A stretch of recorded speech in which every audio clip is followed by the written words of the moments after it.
crew experience in terms of flight hours, the history of the flights, much of which was released in my last press conference, information on the recorders. We still have a lot of work to do in this area as the Black Hawk's combined cockpit voice and flight data recorder does not record date information, time information, or helicopter position information.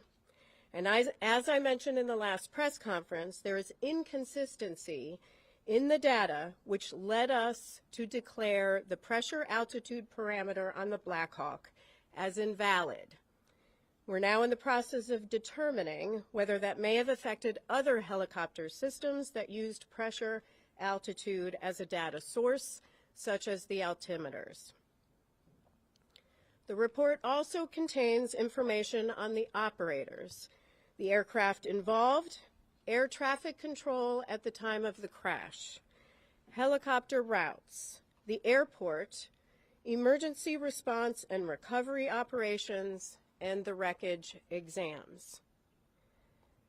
But what I want to focus on this afternoon is our issuance of a recommendation report that contains 2 urgent safety recommendations to the Federal Aviation Administration, or FAA, concerning the helicopter routes near DCA. Urgent recommendations require immediate action to prevent similar accidents or incidents. When we issue them, we believe a critical safety issue must be addressed without delay. For this investigation, we're reviewing airport operations and prior incidents, including near mid-air collision events. Information gathered from voluntary safety reporting programs and the FAA regarding encounters between helicopters and commercial aircraft near DCA show that from 2011 through 2024, a vast majority of reported events occurred on approach to landing. Initial analysis found that at least one Traffic Alert and Collision Avoidance System, or TCAS, resolution advisory was triggered per month from 2011 through 2024 at DCA due to proximity to a helicopter. TCAS resolution advisories, or RAs, unlike traffic advisories, or TAs, are recommended escape maneuvers, for example, climb or descend, level off. Keep in mind that a TA is issued when the intruding aircraft is about 20 seconds from the closest point of approach, or 0.3 nautical miles, whichever occurs first. They are advisory. RAs indicate a collision threat and require immediate action. In over half of the encounters we reviewed, again from 2011 through 2024, the helicopter may have been above the route altitude restriction. 2/3 of the events occurred at night. We then reviewed commercial operations at DCA and found that between October 2021 and December 2024, there were a total of 944,179 commercial operations at DCA. These are instrument flight rules, or IFR, departures or arrivals. Again, that number is 944,179 commercial operations at DCA. During that time, again October 2021 through December 2024, there were 15,214 occurrences, or close proximity events, between commercial airplanes and helicopters, in which there was a lateral separation distance of less than 1 nautical mile and vertical separation of less than 400 feet. There were 85 recorded events that involved a lateral separation of less than 1,500 feet and vertical separation of less than 200 feet. As a result of the accident, U.S. Department of Transportation Secretary Sean Duffy took swift action to ensure safety and restrict helicopter traffic from operating over the Potomac River at DCA until March 31st. And I want to commend him for that and commend the work of the FAA to also take swift action. As that deadline nears, we remain concerned about the significant potential for a future mid-air collision at DCA, which is why we are recommending a permanent solution today. On the chart to my right is a cross-section of the airspace that extends from runway 33's center line, spanning from the runway to the east bank of the Potomac River. The figure shows the separation distance that would exist according to FAA charts, with a helicopter on Route 4 and an airplane descending on the glide slope to runway 33. As stated in my last press conference and confirmed by the FAA, helicopter routes established by the FAA have no lateral boundaries, and the Baltimore-Washington helicopter route chart includes no warning for helicopters to operate a defined distance from the shoreline.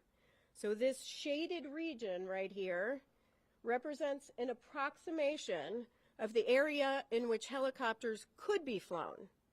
We know that the helicopter on the accident date was not in this area. It was to the west. But at the maximum altitude here of just 200 feet, a helicopter operating over the eastern shoreline of the Potomac River would have just 75 feet of vertical separation from an airplane approaching runway 33. 75 feet. That distance decreases if the helicopter is operated farther from the shoreline. And again, this helicopter, the Black Hawk, was operated farther to the west. We've determined that the existing separation distances between helicopter traffic operating on Route 4 and aircraft landing on runway 33 are insufficient and pose an intolerable risk to aviation safety by increasing the chances of a mid-air collision at DCA. Let me repeat that. They pose an intolerable risk to aviation safety. We're therefore recommending today that the FAA permanently prohibit operations on helicopter Route 4 between Haines Point and the Wilson Bridge when runways 15 and 33 are being used for departures and arrivals at DCA. Now, we recognize that a total closure of helicopter 4 between Haines Point and the Wilson Bridge during times when runway 15 and runway 33 are in use would restrict a vital aviation corridor used for law enforcement activity, Coast Guard patrols, and continuity of government operations. Additionally, mandating that controllers hold helicopters in place north or south of DCA while airplanes are operating on runway 15 and runway 33 has the potential to increase risk by adding to controller workload.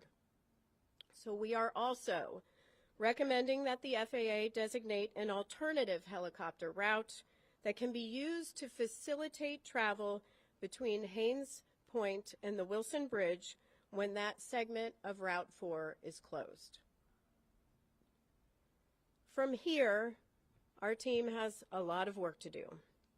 We'll conduct a number of simulations, including in the Black Hawk simulator, CRJ simulator, ATC tower simulator, all using the accident inputs and conditions. We'll conduct a comprehensive visibility study for the CRJ flight, the Black Hawk flight, and tower visibility, all under night conditions. We will conduct additional interviews in helicopter operations and in air traffic control, and the team will continue to examine the radio altimeters, the barometric altimeters, and additional electronics. With that, I will take questions. Please raise your hand. I will call on you. Please state your name and your affiliation. Yes, sir. Tom Rousey with ABC7 here in D.C. So it sounds like you're saying the way this was done for years, every day was presenting an intolerable risk. Is that a correct characterization? Yes, that is a correct characterization. There's a serious safety issue here, which is why we're issuing these urgent safety recommendations. Fortunately, and I am pleased that Secretary Duffy took immediate action. Now we need to see that more permanent solution. Now that said, the alternate, you're recommending an alternate route. Couldn't that take it over homes and potentially create battles there? That is something that the FAA has to look at as part of designating that route, which is why we're not prescribing a particular route. That is something they'll have to look at. Next question.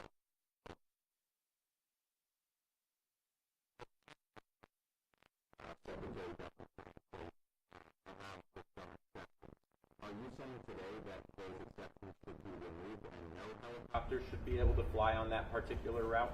And for those who may not hear the question is about the current exceptions, say for presidential helicopter operations, some life-saving helicopter operations. We are not stating that. What we are leaving that to the FAA. They'll have to determine what is necessary. What we are saying is that there is a safety risk here and they need to take immediate action. And to follow up on you said over half of the helicopters in these close, near collisions, I guess you could call them, were above the 200-foot threshold. Do you have any explanation for why that might have been the case? Was it issues with altitude instruments? Were they just ignoring the restrictions? The question is about the half that we believe was over the altitude restriction for the helicopter. We'll look at that as part of our investigation. Thank you. Pete. Please characterize how close a margin of 75 feet is, and then how angry does it make you that it took a fatal crash, the first fatal crash in the United States in decades, for that to expose this issue that was clearly baked into the airspace here? Well, the question is, could I characterize how close 75 feet is and whether this makes me angry? First, 75 feet is very close. That is far too close of a proximity. We have stated it's an intolerable risk to aviation safety. And we have called on DOT, FAA to take action.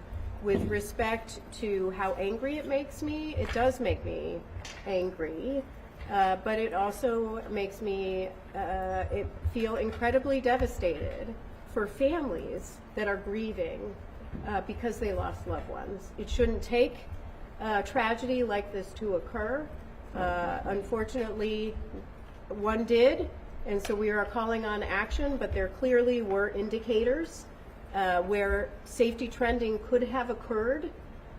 Fortunately, we have a secretary in place that is taking safety very seriously, but it shouldn't take a tragedy to require immediate action. Would you call this an oversight, given the proximity of the glide path and the helicopter route? The question is whether I would call this an oversight. I would call it, I mean, it's stronger than an oversight, right?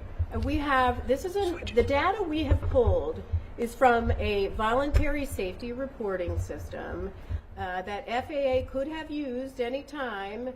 That data from October 2021 through December 2024. They could have used that information at any time to determine that we have a trend here and a problem here and looked at that route. That didn't occur, which is why we're taking action today. But unfortunately, people lost lives and loved ones are grieving. Sir? Yeah, Chair Hamady, Adam Tuss, Channel 4 here in D.C. Have you looked at the frequency of flights at Reagan National Airport, the number of aircraft that are landing day after day, and possibly, could make some recommendations there? Is that something you guys could do?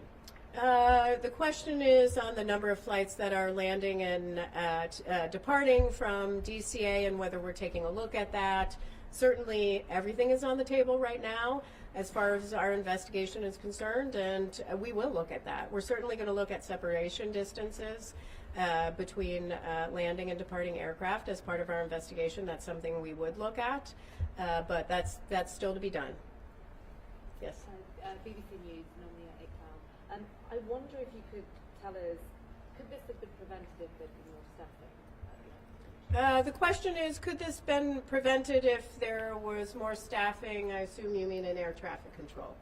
That is part of our investigation and is part of the analysis phase of our investigation. Right now, we are collecting facts on air traffic control. In our preliminary report today, we will mention that there were 5 controllers on position.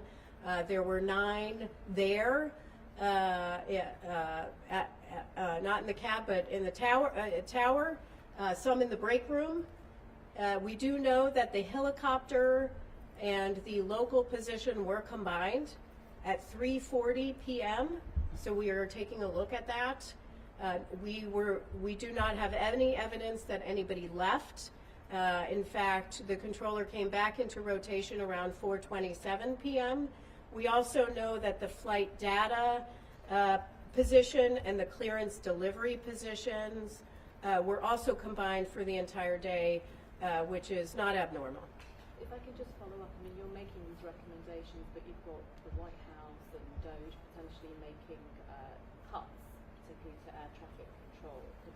So I wonder how worried, concerned you might be about that. The question is about, again, air traffic control staffing and any sort of cuts. I don't want to speak for the Secretary. I believe they have a hiring exemption for air traffic controllers. I see his posts on X daily calling for people to apply for air traffic controller positions. So they are actively hiring. And so, that is something he is doing right now. Hi, Will Gasbon here from I'm curious, as a part of your investigation, if you'll be looking into other airspace in the United States where helicopter routes might be judged with, regular traffic at airports or other activities. I think it's why the aviation service DCA is the only airspace in the country where there might be a conflict. Yeah, the question is whether we're looking at other airspace where there can be encounters between airplanes and helicopters. That may be part of our investigation. Certainly, we've collected the information. I am pleased that FAA has announced that they've already begun looking at other airports across the nation. I would encourage them to continue to do that work. Yes, David. Chair Hamady, 2 questions for you. One, did the board consider making recommendations to the military to have ADSB out on all helicopter flights in the area? Because we know that was not operating at the time. And secondly, is it a fair read of these recommendations that it will allow some helicopter traffic that has been previously prohibited, right? So helicopters that are currently not allowed in that area, if flights are only using runway 1, will be able to operate? The last question is about runway 1. Yes, our recommendations are focused on runway 15 and runway 33 and prohibiting that helicopter traffic when those are in operation. We did not address runway 1. That can continue. And your other question on ADSB. We still have a lot of work to do on ADSB. We know that the CRJ had ADSB out. It did not have ADSB in. We do have a lot of work to do with the Black Hawk, not just with this Black Hawk, but we are actually looking fleet-wide at the Black Hawk at ADSB. Number one, we have not been able to rule out that in this helicopter we're looking at whether it was installed correctly, whether it was programmed correctly, whether there was some sort of malfunction, or whether it was turned off. But we're not just leaving that to this helicopter. We're looking at it more broadly to really understand how the Army deals with ADSB. Yes. Leah Brett, Gray Television. In that 13-year span, we said there was at least one air traffic collision avoidance triggered each month. Can you give some context as to what that national average is like for other large airports or other airports near military operations? The question is on the TCAS alerts that we found at least one every month from 2011 through 2024, and could we characterize that more nationally at other airports? Right now we're focused on DCA. FAA is looking at other airports, and we are pleased with that and encouraging them to do that. We also may look at other airports as part of this investigation. 2 more questions? Yep. We'll count that as one. Okay, thank you. So going back to the collision and evidence, it seems like there's a lot of red flags. Did anybody raise like a red alarm before, or is it just came up because of this incident? And then going back to the controllers and the combining, do you have any insight into how often that happens, especially at the DCA tower? Well, with respect to, there's a question on the controllers and how often they combine. I will say the combined positions of flight data and clearance delivery, as we understand it, is pretty normal. With respect to helicopter and local traffic, there are standards that FAA has in place on when they can combine them, and they have to seek certain permissions. But as far as data on how often, that is something we are looking at as part of our investigation. And I'm sorry, your second question was? Oh, going back to the 1 a month, that type of thing. Oh. Did anybody raise an alarm, or did it just come up because you did the deep dive? Regarding, did anyone raise alarm regarding the TCAS RAs that went off at least once a month? Here's how I'll answer it. The 15,214 occurrences that we identified as close proximity events with the help of FAA, close proximity events between helicopters and airplanes between October 2021 and December 2024. Some of those is information they obtain. A number of those are through voluntary safety reporting systems. So that means somebody did flag it and call it in. Is that the NAS or the FAS, or what's the reporting system for that? Well, ASAP reporting system? Yeah, it's the ASAP reporting system. Next question. Yep. Max Marcella from DC News Now. You mentioned that there was a risk if these permanent changes were not put in place. What would your message be to the many people flying in or out of DCA today and in the near future? Well, today, though, with the exception, the question is, what is my message for people flying in and out of DCA? I assume you mean about safety? Yes. I just flew with my daughter out of DCA on a CRJ with PSA Airlines. Aviation is incredibly safe. DCA is where I always fly out of. I say often that your biggest risk is in your personal vehicle when you're going to and from the airport. Aviation is safe. However, there are safety issues and areas where we need to improve to make sure that we are at zero. And so that is the role of the NTSB in investigating. This is why we issue urgent safety recommendations. Thank you very much. Thank you very much.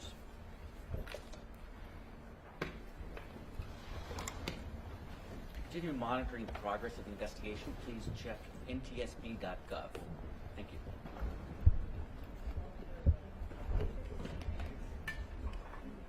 Hey, Eric, can we stay here for a bit? Yeah. Okay.